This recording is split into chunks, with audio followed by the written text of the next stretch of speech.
അറബിക്കടലിൽ ചരക്ക് കപ്പലിൽ പൊട്ടിത്തെറി, കത്തി അമർന്നു അപകട കപ്പൽ.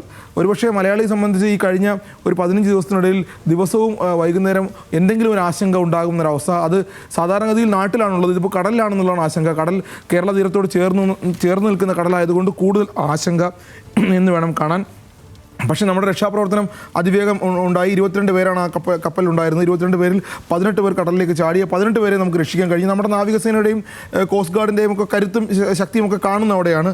പക്ഷേ ഇതിലൊരു പ്രശ്നം, ഈ കപ്പലിലുണ്ടായിരുന്നത് വലിയ രൂപത്തിൽ പൊട്ടിത്തെറിക്കാൻ ശേഷിയുള്ള ദ്രവീകൃത ഇന്ധനവും ഒപ്പം തന്നെ ഖര ഇന്ധനവും, അതുമാത്രമല്ല വെള്ളത്തോട് ചേർന്നാലും വായുവിനോട് ചേർന്നാലും ഒക്കെ പൊട്ടിത്തെറിക്കാൻ ശേഷിയുള്ള ഇന്ധനവും മറ്റു കാര്യങ്ങളുമാണ് കപ്പലിലെ കണ്ടെയ്നറുകൾ ഉണ്ടായിരുന്നു എന്നാണ് ആ കപ്പലിൽ നിന്ന് ലഭിക്കുന്ന വിവരം. അതായത് കപ്പലിൽ ചില സൂചനകൾ നൽകും, ഈ കപ്പലിൽ എന്തൊക്കെ കണ്ടെയ്നറുകൾ ഉള്ളത് എന്നുള്ളത്. ആ സൂചനകളിൽ നമ്മൾ മനസ്സിലാക്കിയെടുത്ത കാര്യമാണ് ഇതെന്തൊക്കെയാണെന്നുള്ളത്. അത് തന്നെയാണ് പത്രങ്ങൾ വളരെ വിശദമായി പറയുന്നത്.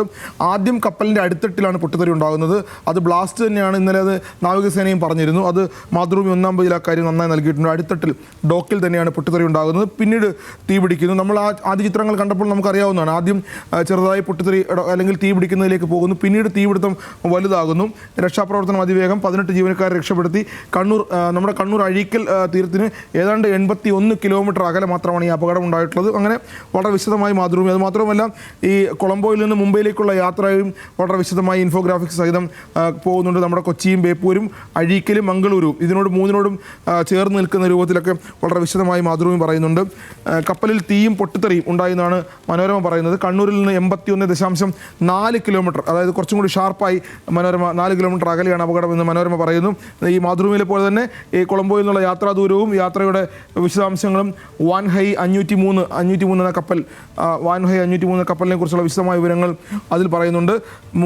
മുംബൈയിലേക്കുള്ള കപ്പലാണ് അപകടത്തിൽപ്പെട്ടത്. അതുമാത്രമല്ല, ഞാൻ നേരത്തെ സൂചിപ്പിച്ചതുപോലെ കണ്ടെയ്നറുകളിൽ കൊടും വിഷപദാർത്ഥങ്ങൾ എന്ന് പറയുന്നത് പൊട്ടിത്തെറിക്കാൻ ഏറ്റവും ശേഷിയുള്ള കാര്യങ്ങളാണ് എന്നുകൂടി മനോരമ 1-ാം പേജിൽ പറയുന്നുണ്ട്.